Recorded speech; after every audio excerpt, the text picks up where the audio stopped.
Ok. Je voudrais commencer à parler ce matin d'un sujet, je ne sais pas s'il est actuel ou pas là, mais en tout cas, on rencontre des gens qui nous posent parfois des questions sur Jésus, sur l'Église, sur la capacité de l'Église à répondre vraiment aux besoins de notre société, ainsi de suite. Et à travers ce sujet-là, je ne vais pas être complet, mais quand même, je vais donner comme un début des réponses par rapport à ces questions-là. J'ai pris le thème « Jésus-Christ et la modernité ». Et le message numéro 1, c'est « Qu'est-ce que la modernité ?» Lorsqu'on évoque le sujet de Dieu, de Jésus, du Saint-Esprit, de leur royaume ou simplement celui de l'Église, on se rend bien vite compte que plusieurs les perçoivent comme dépassés, comme inadéquats pour la société dans laquelle on est, qui se veut comme moderne et à l'avant-garde de tout ce qui est nouveau. C'est-tu vrai? Dans la pensée des gens, parfois l'Église est comme archaïque et repose sur des valeurs ou enseigne des valeurs qui sont archaïques et qui ne sont pas bonnes pour le modèle de société qu'on veut. Et il y a comme dans leur esprit une inadéquation ou un conflit avec ce que les penseurs de ce monde essayent de bâtir comme société, comme idéal de société. Ainsi, on peut les entendre dire: nous sommes affranchis de la religion il y a plus de 60 ans. Nous ne permettrons à personne de nous ramener en arrière. Ou encore, la religion est une béquille dont je n'ai pas besoin. Si cela fait ton affaire, tant mieux pour toi. Certains disent, la religion, surtout quand on est au Québec, quand tu parles de religion, en guillemets, c'est catholique, parce que c'est ça qu'ils ont connu, a quand même de bonnes valeurs de justice, de paix, d'amour du prochain. Fais à autrui ce que tu voudrais qu'il fasse pour toi. Je veux bien prendre ces valeurs, mais je n'ai pas besoin de Dieu ou d'une église pour les vivre. Quelqu'un d'autre dira, je ne veux pas qu'on me dise quoi faire ou quoi ne pas faire. Je suis assez grand et surtout bien instruit pour savoir ce qui est bien pour moi. Un autre dira, l'Église devrait être plus inclusive, plus ouverte à la diversité. Ou encore, l'Église de l'époque de Jésus a existé. En parenthèse, a fait son temps. L'Église d'aujourd'hui doit se moderniser.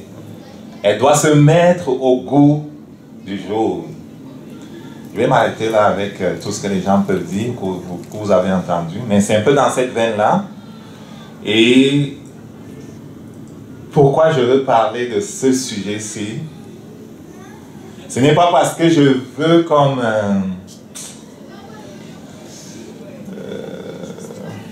premièrement, c'est parce que, comme Jésus a dit, vous connaîtrez la vérité et la vérité vous rendra libre. Parce que je veux que par rapport à cette question-là, vous sachiez ce que dit le Saint-Esprit, ce que dit la Bible. Je ne suis pas en train de vous équiper pour vous engager dans des discussions oiseuses avec les gens ou des discussions qui n'ont pas d'issue avec les gens. Ok? Quand il dit discussions oiseuses ou qui n'ont pas d'issue, c'est que parfois, tu vas être comme mêlé avec les gens à discuter et vous n'allez pas aboutir, tu vas simplement te fatiguer. Pourquoi? Parce que elles ont fermé leurs oreilles, elles ne veulent pas entendre, elles ont fermé leurs yeux, elles ne veulent pas voir. Et quand tu tombes sur des gens qui ont fermé leurs oreilles parce qu'elles ne veulent pas entendre ce que dit l'Esprit, et fermer leurs yeux parce qu'elles ne veulent pas voir ce qui se passe et ce que dit l'Esprit, ce que fait l'Esprit, il vaut mieux que tu ne perds pas ton temps avec ces personnes-là.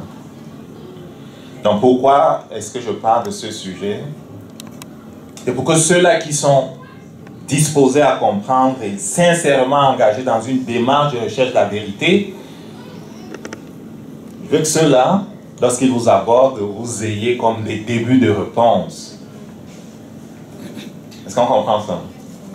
La semaine dernière, j'ai pris en cours à la télé un débat qui avait c'était la question qui était posée.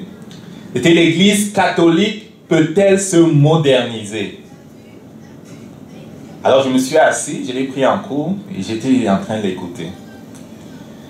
Le panel était à peu près constitué ainsi. Il y avait un athée, un enseignant d'un cours de religion dans un secondaire, je crois. Il y avait un pasteur, ou je ne sais pas comment ils appellent ça, ou un prêtre de l'Église unie. L'Église unie, là, c'est l'Église qui comme, est ouverte aux gays, aux lesbiennes, aux trans et tout ce que vous voulez, ou les sans-genres, tout ce que tu veux là, et qui ne leur dit pas que Dieu a un autre modèle pour eux. Ils appellent ça l'Église unie. Il y avait donc un représentant, un pasteur de cette église-là.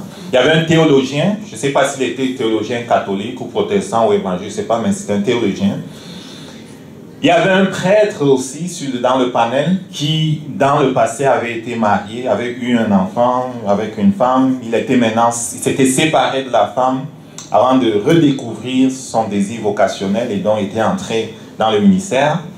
Il y avait un humaniste, en fait c'était une humaniste qui était anciennement une sœur catholique et qui était sortie de l'église catholique et qui avait comme fermé la porte à Dieu, elle était maintenant humaniste. Il y avait une journaliste qui faisait la modération et les téléspectateurs avaient le droit d'envoyer leurs commentaires ou leurs questions par email. Alors je les écoutais.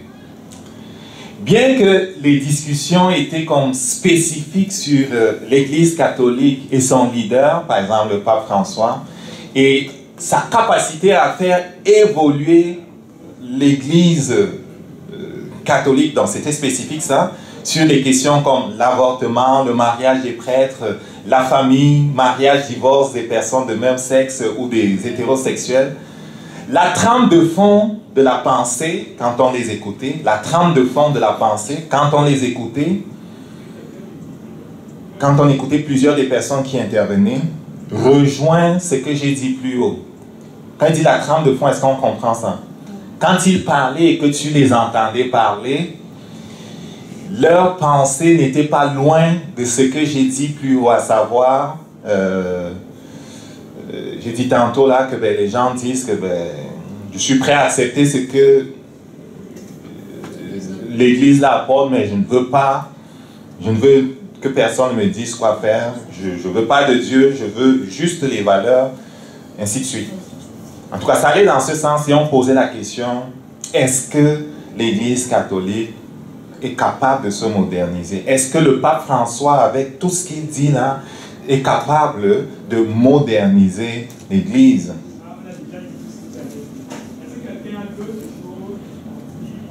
Donc, la trame de fond disait, la science nous montre le chemin, nous n'avons pas besoin de Dieu. Quand je les écoutais, c'était un peu ça. Jésus-Christ était un homme sage, c'était un humaniste, un prophète si vous voulez. On peut adhérer à certains de ses idéaux sans faire partie d'une église.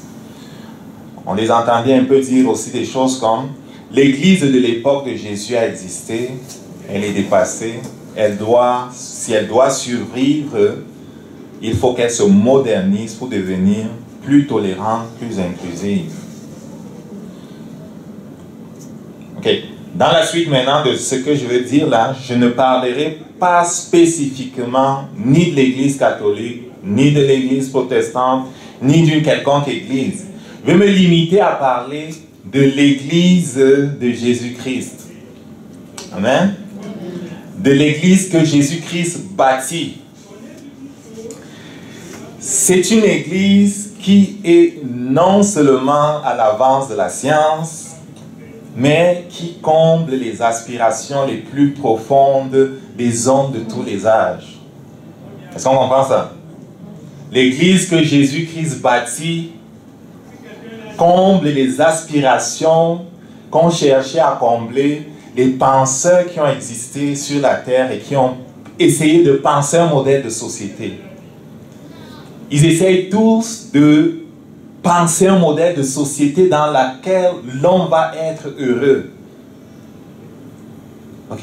Il y a eu plein de philosophes qui ont pensé des choses, de Platon jusqu'aux philosophes modernes. Ils ont proposé des modèles de société. Et je dis, l'Église que Jésus-Christ bâtit est selon un modèle qui comble parfaitement les besoins de l'homme. Et pour ceux pour qui la modernité veut dire technologie et autres, l'Église que Jésus bâtit et son royaume sont à des années-lumière du niveau où nous sommes. Amen. Ce sera l'objet de notre prochain message. Aujourd'hui, nous voulons nous atteler à comprendre à quoi le monde fait référence lorsqu'il parle de modernité. Vous avez entendu parler de modernité parfois? Hein? Oui. Ouais? Ok. Est-ce que le sujet est actuel? Je suis dans le champ ou bien? Non. Ok, on va voir. Ok, lorsqu'il parle de modernité, à quoi font-ils référence? On ne peut pas comprendre avec justesse la question, l'Église peut-elle se moderniser? Là, j'ai changé la question. Ce n'est plus simplement l'Église catholique. Je veux maintenant prendre l'Église de Jésus. Parce qu'il disait, l'Église catholique peut-elle se moderniser? J'enlève catholique. Je dis maintenant, l'Église que Jésus bâtit, ok? L'Église simplement. L'Église peut-elle se moderniser? Il dit, on ne peut pas répondre avec justesse à cette question sans avoir une compréhension claire des termes. Ça veut dire quoi, moderniser? Puis ça veut dire quoi? L'Église de Jésus. Ok? Qu'est-ce que la modernité? Quelques définitions. J'ai regardé dans une coupe de dictionnaires, là, le Larousse en ligne, et, en tout cas, j'ai regardé dans une coupe de dictionnaires, ou encyclopédie aussi. On dit ensemble que la modernité est le caractère de ce qui est moderne. Ok? Le caractère de ce qui est moderne. Le Larousse en ligne dit, en parlant de la modernité ou de moderne là, qui appartient au temps présent ou à une époque relativement récente. En parlant de moderne. Moderne, c'est quoi? C'est quelque chose qui appartient au temps présent ou à une époque relativement récente. Science moderne, peinture moderne. Okay?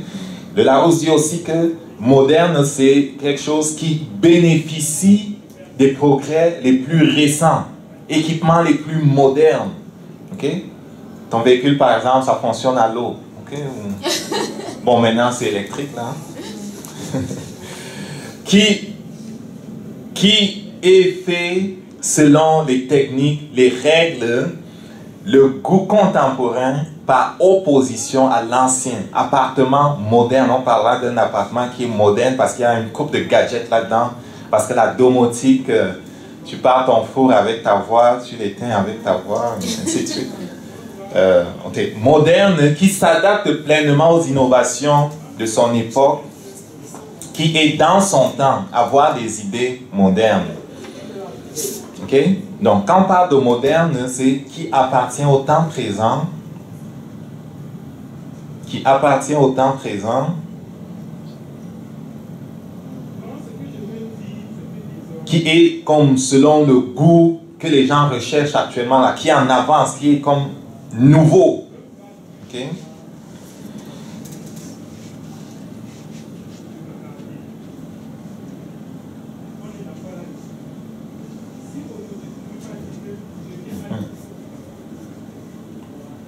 Pour ce qui est de la notion de modernité, c'est une notion qui est extrêmement vaste.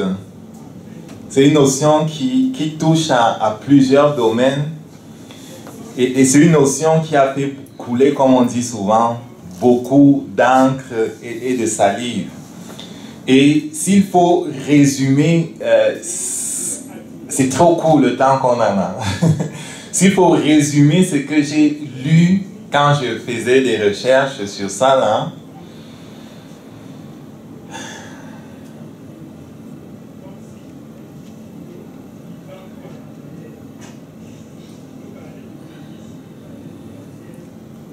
c'est comme un concept qui est né du désir de l'homme de créer une société qui n'a plus pour référence Dieu, mais qui est comme gouverné par la raison. Est-ce qu'on comprend ça? On a dit qu'on ne veut plus avoir une transcendance qui est comme Dieu ou quelque chose qui est comme abstrait, mais on va se limiter à avoir comme référence la raison, l'intelligence. C'est à partir de notre intelligence qu'on va penser notre modèle de société. C'est à partir de notre raison que l'on va mettre en place, c'est ça, notre modèle de société. Et la même raison va à chaque fois remettre en question ce qu'on a déjà, qu'on peut essayer de l'améliorer. Est-ce qu'on comprend ça? On dit qu'on va utiliser notre raison pour rêver à un modèle de société.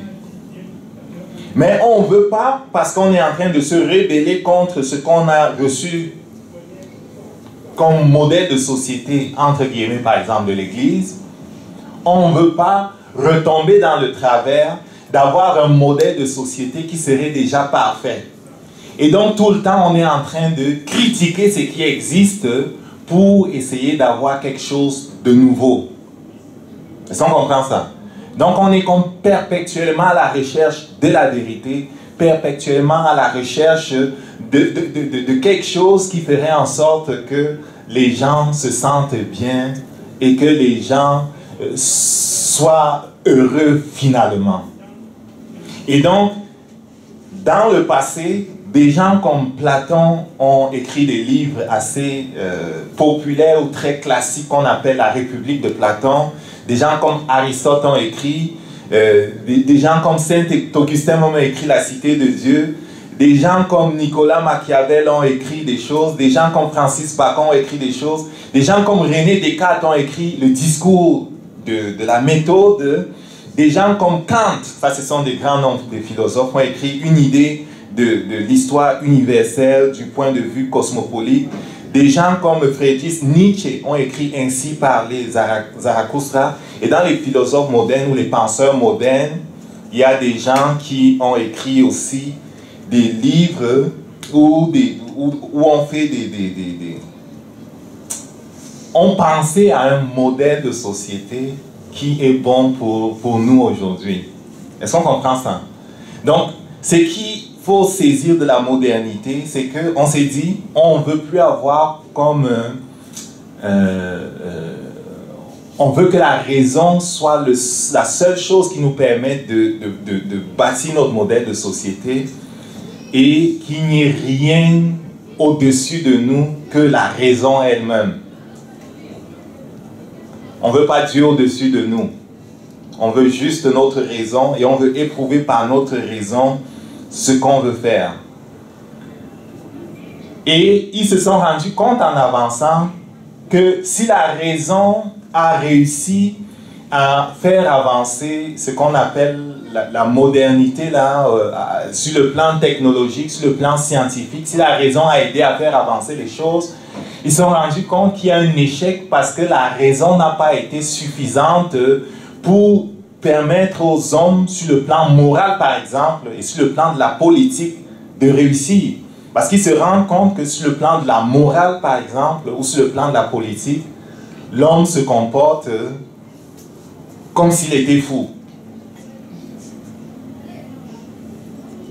C'est pour ça par exemple que quand on est dans une société qu'on dit moderne comme la nôtre, et que quelqu'un planifie de tuer un autre, et le filme, et le met sur Internet après l'avoir découpé, et envoie des morceaux ici et là, quand on le prend,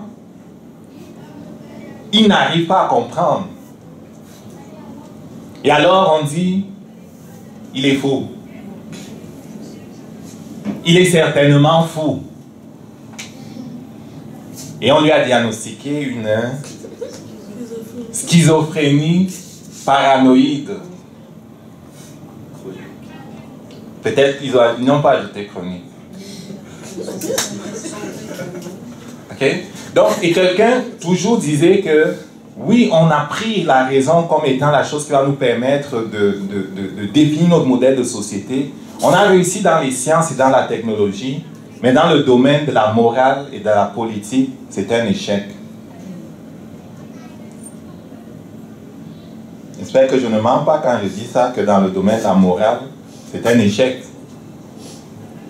Parce qu'on entend des choses qui se passent à Ottawa, on entend des choses.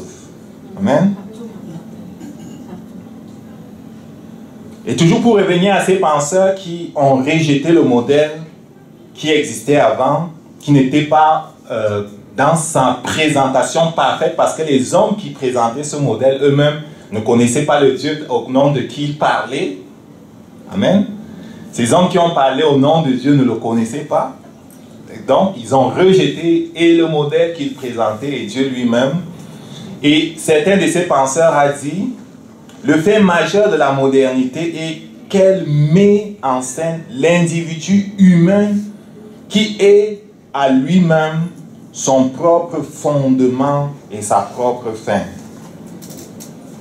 Indépendant de toute référence à une transcendance. Est-ce qu'on comprend ça? J'espère qu'on comprend quand je dis, je vais l'expliquer. Il dit, le fait majeur de la modernité, c'est qu'elle met en scène l'individu humain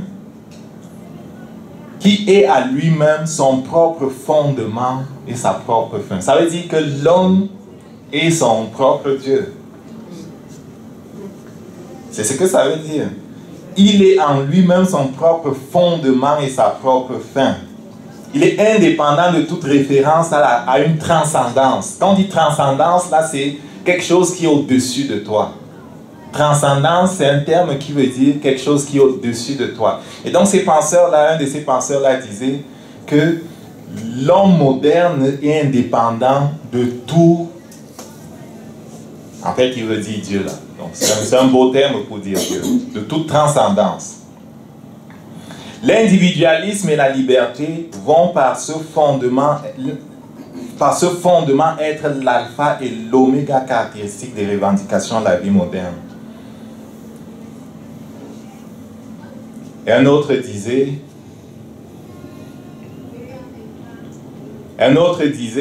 il s'appelle Bertrand Russell, il a écrit un livre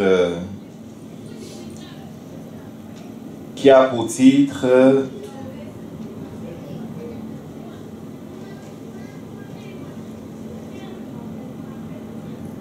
Pourquoi je ne suis pas un chrétien?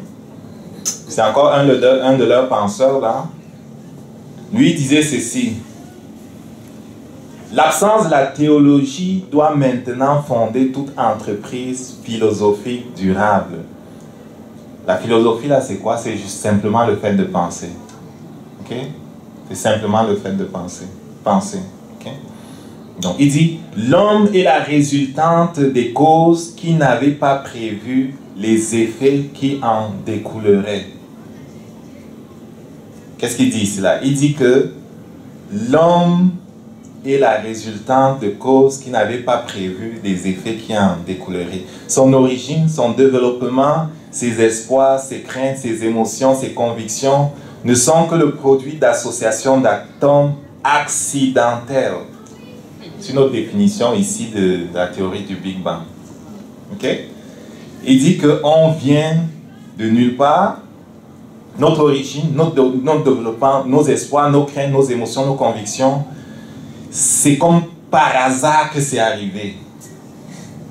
Et il dit, aucun feu, aucun héroïsme, aucune pensée, ni aucun sentiment, aussi intense soit-il, ne peuvent préserver une vie au-delà de la tombe. Il dit qu'il n'y a rien au-delà de la tombe. Ok? Ça, c'est un de leurs penseurs qui dit ça. Tout labeur effectué, il dit, tout labeur effectué au cours des âges, toute la ferveur, toute l'inspiration, toute éclatante expression du génie humain sont vouées à disparaître dans l'extinction générale de notre système solaire, et tout l'édifice des réalisations humaines sera inévitablement enfoui dans les décombres de l'univers en ruine. En fait, il est en train de dire que, ça c'est l'un de leurs pensées, il dit pourquoi il n'est pas chrétien, il dit qu'on vient de nulle part et on est le fruit du hasard, ok? Et On n'a vraiment pas besoin de Dieu pour exister. Il n'y a rien au-delà de la tombe. Amen. Ça, c'est un peu ce qu'ils disent. Je vais revenir. Ils ont dit, on ne veut pas de Dieu pour nous dire comment vivre. On veut se construire un modèle de société par notre seule raison. Et maintenant, ils ont dit, parce qu'on ne veut pas tomber dans le travers de dire qu'on est arrivé, parce que c'est dans ce travers que les chrétiens sont tombés en disant qu'ils ont la vérité, parce que la vérité, on ne peut jamais la voir, parce que la vérité, on ne peut jamais la posséder, parce que la vérité, on ne peut jamais l'atteindre, et donc on doit être toujours en train de critiquer ce qu'on a pour l'améliorer. Ils disent que il faut continuer de critiquer ce qu'on a pour le moderniser, pour avoir quelque chose de meilleur.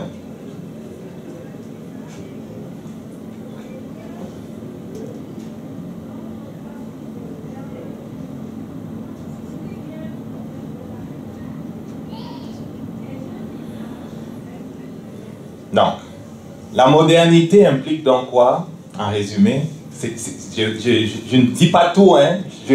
Je touche rapidement, je commets peut-être même des erreurs, mais la modernité inclut donc quoi? La modernité inclut le rêve de bâtir une société qui est perpétuellement en changement parce qu'elle est fondée sur le fait que la vérité, on ne peut jamais l'atteindre, la perfection, on ne peut jamais l'atteindre, et on veut toujours être en rébellion contre le modèle existant pour en inventer un nouveau, parce que l'invention du nouveau fait que la philosophie de la modernité existe, quoi. On veut une nouvelle voiture. Le 2015 est là, il faut que tu l'aies le 2015. Sinon, tu n'es pas un homme.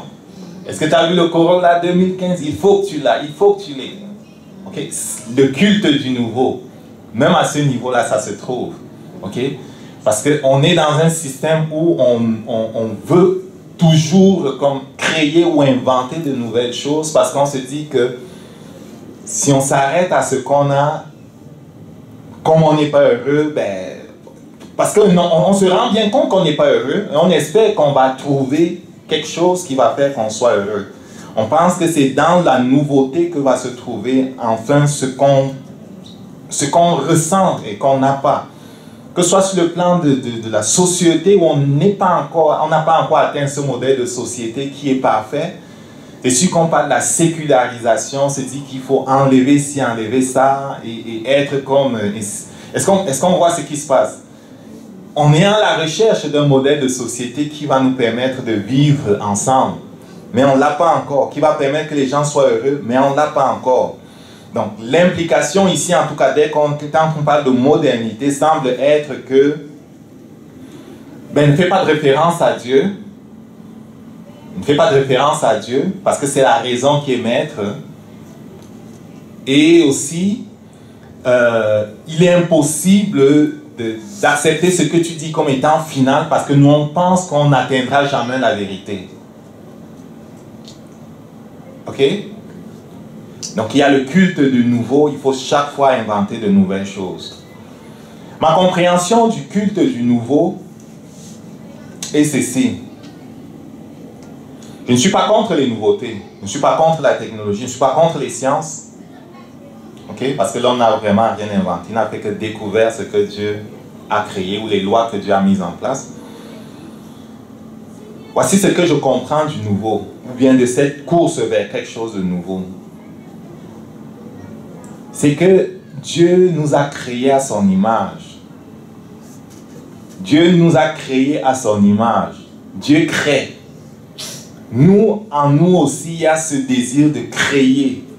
Nous sommes des inventeurs. Nous sommes en nous des gens qui avons le désir de créer, d'innover, pour contrôler notre environnement, pour dominer notre environnement, pour être à l'aise. Ok?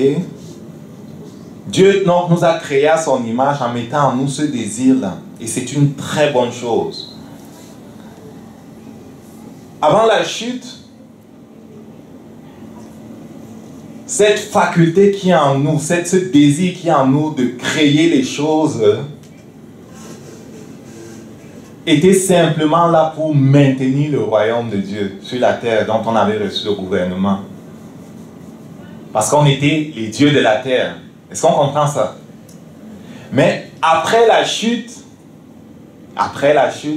les choses ont changé. Donc, Dieu crée l'homme à son image, il met en nous le désir de créer de nouvelles choses.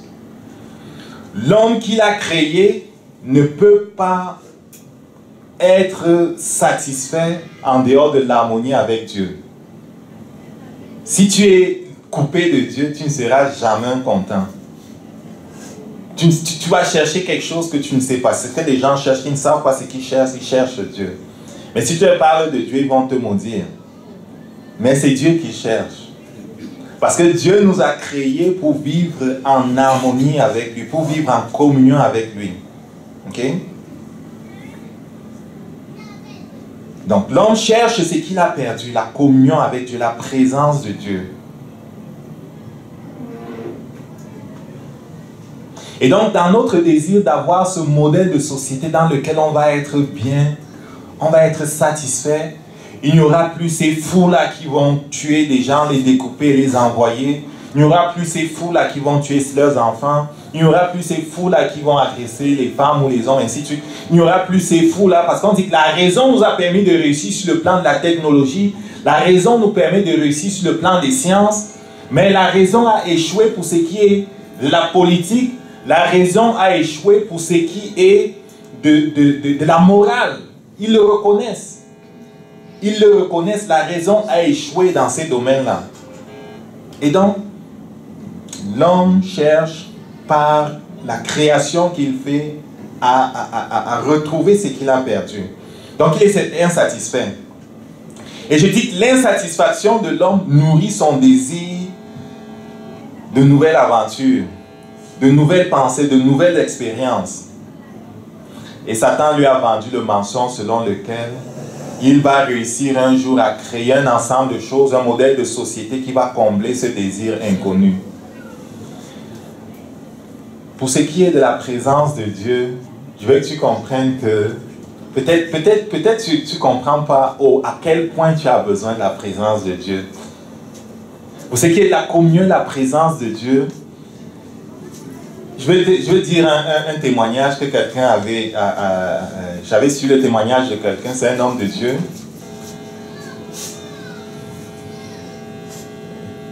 Éteins ça.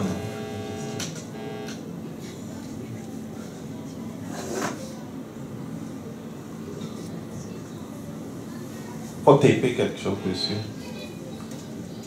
Donc, il y a un homme de Dieu à qui Dieu avait, le Père avait envoyé un ange qui était comme assigné à son ministère, qui travaillait avec lui. Et l'ange en question se manifestait à lui ou bien le voyait quand il travaillait. Okay? Et pendant une certaine période, il n'a pas vu l'ange. Un ange, hein? Il n'a pas vu l'ange. 2 semaines ou 3 semaines après, l'ange est réapparu. Il a dit, mais toi tu étais où? Ça fait 2 ou 3 semaines, je ne t'ai pas vu. L'ange lui a dit, j'étais rentré au ciel pour me ressourcer dans la présence du Père. Je veux que tu comprennes, ça c'est une parenthèse avant de continuer avec la modernité, que l'homme recherche la présence de Dieu, la communion avec Dieu. Si un ange qui normalement vit au ciel et quand ils sont envoyés ici sur la terre, à un moment donné ressent le besoin de rentrer pour se ressourcer dans la présence de Dieu, ressent ce besoin de retourner pour se ressourcer dans la présence de Dieu, c'est pour te dire que on a vraiment besoin de la présence de Dieu. Est-ce que tu comprends ça? Un ange qui a besoin de rentrer dans la présence de Dieu pour se ressourcer, alors qu'il n'a pas le poids qu'on a en tant qu'humain, avec les corps qu'on a. Il n'a pas ce poids-là, mais il ressent le besoin. C'est pour te dire la présence de Dieu, la communion avec Dieu, l'intimité avec Dieu, c'est quelque chose que les gens recherchent. Et ils ne le savent pas, malheureusement. Donc, nous ne pouvons pas nous empêcher de créer Parce que nous sommes faits à l'image de Dieu. Nous sommes des inventeurs. Nous cherchons à dominer notre environnement. Nous cherchons le contrôle, la puissance. Par-dessus tout, on recherche la communion avec Dieu. Donc, ce que j'appelle le culte de la nouveauté, et qui, selon moi, est d'une certaine façon une perversion de la créativité que Dieu a mis en nous, ok? C'est le travers dans lequel, ou le trou dans lequel l'homme tombe lorsqu'il pense qu'il va créer un modèle de société ou créer des choses qui vont lui donner la plénitude que seul Dieu peut donner.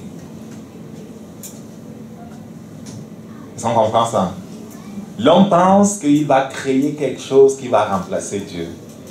L'homme pense qu'il va créer quelque chose qui va remplacer la présence de Dieu. Mais il n'appelle pas ça la présence de Dieu. Il n'appelle pas ça l'intimité avec Dieu. Ce qu'ils appellent, c'est être bien, se sentir bien. Et un homme riche avait dit, après avoir conquis le monde, bâti un empire financier, il avait tout ce qu'il avait. Il avait dit, mais je ne savais pas que on m'avait jamais dit qu'au sommet comme ça, on se sent si seul. Il pensait que ça lui prenait un yacht, un avion, ci et ci et ci, pour enfin avoir la paix et être satisfait. Mais il s'est rendu compte, après avoir possédé toutes ces choses-là, qu'il n'était pas satisfait. Il était vide. Et donc, l'homme recherche, il n'appelle pas la présence de Dieu, il n'appelle pas l'intimité avec Dieu. L'homme recherche quelque chose. Il n'appelle pas ça Dieu. Il le recherche et donc il met la créativité que Dieu a mis en lui à créer de nouvelles affaires en se disant peut-être c'est de ça que j'ai besoin. Peut-être c'est une autre auto que j'ai besoin. Peut-être c'est ceci que j'ai besoin. Peut-être c'est une maison en étage que j'ai besoin. Peut-être c'est un bungalow et ainsi de suite, ainsi de suite. C'est un moment ça. Donc Satan l'a piégé et la créativité que Dieu lui avait donnée pour maintenir la puissance et le règne de Dieu sur la terre, il est en train de l'utiliser maintenant pour créer toutes sortes d'affaires pour assouvir son désir de paix. Mais la paix ne l'aura pas sans Dieu. Amen. Et cet homme-là qui est piégé comme ça est insouciant de tout ce qui est Dieu. Vous les regardez aller, quand on parle de modernité là, on s'est affranchi de Dieu. On s'est affranchi de tout ce qui est transcendant. C'est la raison qui domine. L'homme est son fondement et sa fin. Vous avez entendu cet homme-là parler. L'homme est son fondement et sa fin. Donc ils sont dans une insouciance qui est terrible vis-à-vis de Dieu. Et par rapport à cette insouciance, Jésus-Christ en parlant des temps de la fin a dit, ce qui arriva du temps de Noé arrivera de la même façon au moment de l'avènement du Fils de l'homme. Ce qui arriva au temps de Noé arrivera de la même façon à l'avènement du Fils de l'homme. Et c'est ce qui est arrivé au temps de Noé. Les gens étaient insouciants. Les gens étaient insouciants. Les gens s'occupaient simplement de vivre, de rechercher le plaisir, de rechercher à combler ce vide intérieur par toutes sortes d'affaires plutôt que la communion avec Dieu, la présence avec Dieu. Et qu'est-ce qui est arrivé? Lorsque cela s'est passé, ils étaient surpris. Et l'Ecclésiaste a dit qu'il n'y a vraiment rien de nouveau sur la terre. Je suis en train de dire quoi? Je suis en train de dire que le fait que l'homme est en train de chercher quelque chose de nouveau tout le temps là, c'est pas nouveau. Cette idée-là n'est pas nouvelle. Cette idée que ça nous prend quelque chose là de nouveau n'est pas nouveau. C'est aussi vieux que le monde. Parce que depuis que l'homme a perdu sa communion avec Dieu, il cherche quelque chose. Et il ne sait pas ce qu'il cherche. À moins que Dieu se révèle à lui, il ne saura pas que c'est Dieu qui cherche. Il ne saura pas que c'est la présence de Dieu qui cherche. Et donc, il utilise la créativité que Dieu lui a donnée pour créer un bateau, un avion, un ci, un ça. Mais une fois qu'il est dans le bateau, il dit, oh, c'est nul ça me prend un autre bateau plus grand. Peut-être plus grand, ça va être le fun. Peut-être avec 1000 chevaux, ça va être le fun. Mais après, quand il a fait 2-3 ans, il dit, c'est pas le fun. Ok? Et aujourd'hui, on parle du tourisme. On va envoyer des gens pour faire du tourisme dans le ciel. Peut-être ils vont être satisfaits. Mais ils ne seront pas satisfaits. Si j'ai les sous, j'irai faire le tourisme dans le ciel aussi. Là. Mais pas pour remplacer quelque chose. Quand on comprend ça, je suis satisfait parce que je l'ai rencontré, parce que je le connais. Amen. Je ne suis pas contre la technologie. Mais si la technologie ou la créativité qu'il nous a donnée prétend créer un modèle de société ou par des objets, créer des affaires qui vont remplacer l'intimité, la communion avec lui, c'est là où j'ai dit non, vous vous trompez. Ok? Donc, il n'y a rien de nouveau sous le soleil. L'Ecclésiaste disait ça. Ce qui a été, c'est ce qui sera. Il n'y a rien de nouveau. Et pourquoi il n'y a rien de nouveau? Je vais encore dire, je vais plus loin, parce que les gens voient souvent les choses dans le naturel.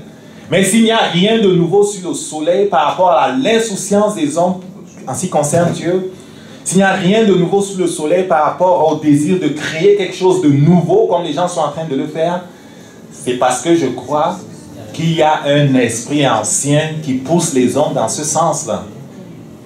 Et le même esprit qui a fonctionné dans les générations passées, en leur faisant croire que ce qu'ils recherchent sans savoir ce qu'ils recherchent là est autre chose plutôt que Dieu et l'intimité avec Dieu. Ce même esprit-là dit aux gens aujourd'hui, tu n'as pas besoin de Dieu. Tu es Dieu toi-même.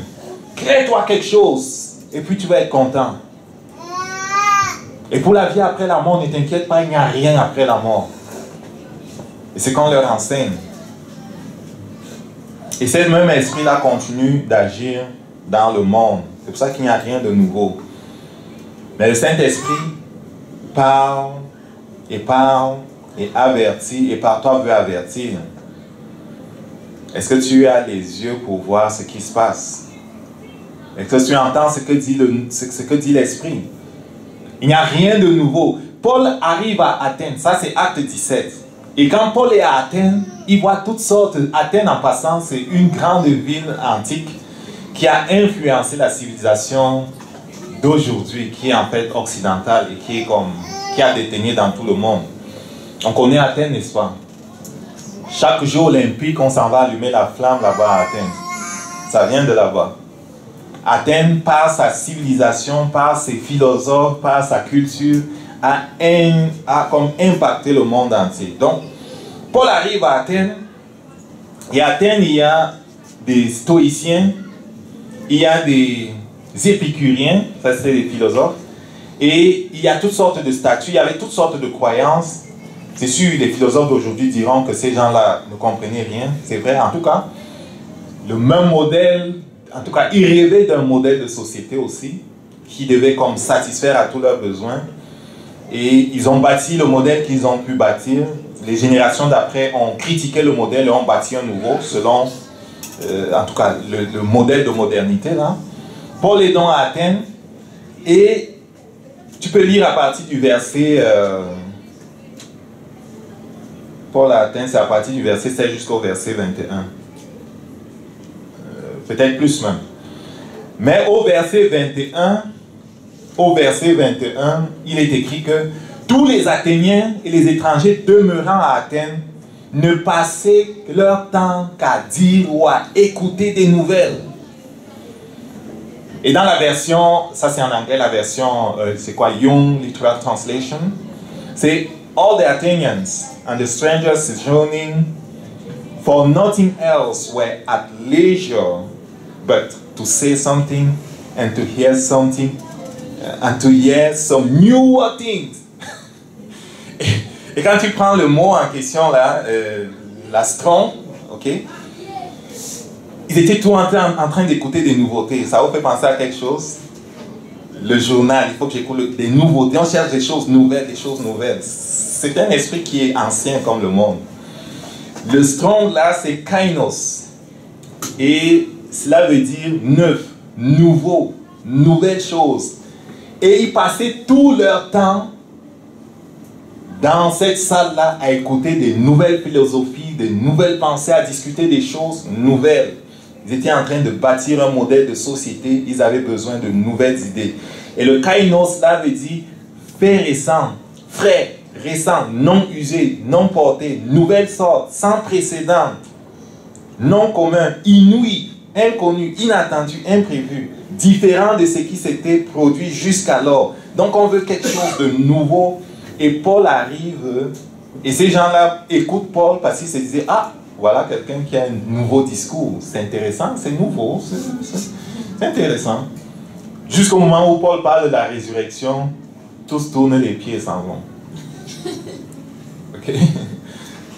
Ok? Donc, je vais dire, déjà à cette époque-là, et même avant, le fait que les gens recherchaient quelque chose de nouveau, tout le temps nouveau, c'était déjà là. Ok? Et on voit au Moyen-Âge, et on voit pendant le siècle des Lumières en Europe, on voit pendant le XXe siècle l'évolution de la pensée, la modernité, le fait que la vérité ne peut pas être atteinte et qu'on est sans cesse en train de rechercher à bâtir quelque chose de nouveau. Ok? Donc, pour me résumer, on disait Jésus-Christ c'est la modernité. Qu'est-ce que la modernité? Donc la modernité c'est un peu comme une philosophie, on ne sait pas, une tendance qui veut que on soit toujours en train de critiquer le modèle existant. En fait, c'est la rébellion contre ce qui existe pour créer quelque chose de nouveau parce qu'on pense que ce qui existe ne nous satisfait pas pleinement encore. C'est vrai, l'homme ne créera jamais rien qui prendra la place de Dieu dans son cœur. Et la question a été posée, l'Église, je l'ai reformulée, peut-elle se moderniser?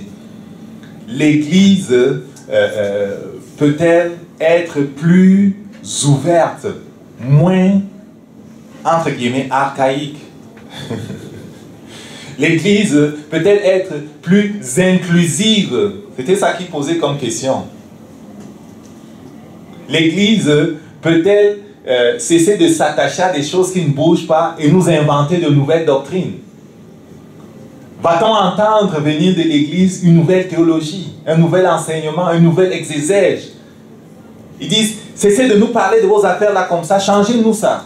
Changez votre évangile. Ayez une nouvelle interprétation de la Bible. Ne nous parlez plus des démons. Pour tout le monde, ça va être un nom un peu compliqué. Schizophrénie, paranoïde, c'est mieux, ça fait moins peur.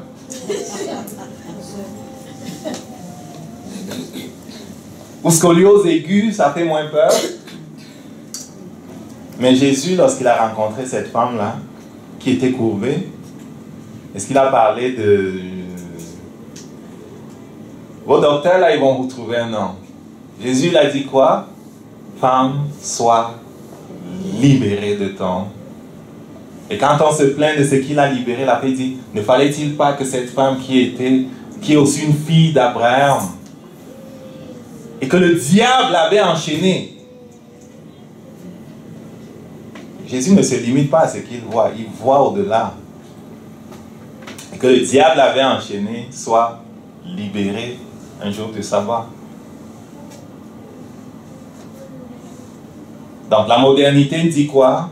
Abandonnez Dieu, changez votre théologie, changez votre interprétation de la Bible, soyez au goût du jour, soyez plus inclusifs, ne condamnez plus les gens, soyez plus tolérants, et peut-être on va vous suivre.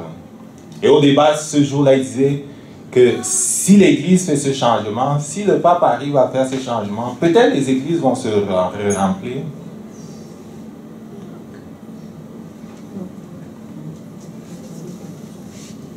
La prochaine fois, on va voir l'église que Jésus bâtit. Il dit l'église que Jésus bâtit remplit pleinement ce que l'homme recherche. Et si les gens veulent parler de technologie, l'église que Jésus bâtit est à des années-lumière technologiquement de ce monde-ci. Les portes étaient fermées. Jésus-Christ apparaît au milieu de ses disciples. Il dit que la paix soit avec vous. Il dit, est-ce que vous avez du poisson ici parce que vous avez peur, vous me regardez, vous voulez fuir. Un esprit n'a pas les os comme vous voyez là. Les os, oui, tu les avais mis où en traversant les murs? Il connaît des choses que tu ne connais pas. Il a mangé le poisson. Il leur a dit, un esprit n'a pas les os comme vous voyez. Mais qui t'a ouvert la porte? Je n'ai pas besoin d'ouvrir la porte pour entrer. Mais j'ai les os et les muscles. Le jour de son ascension,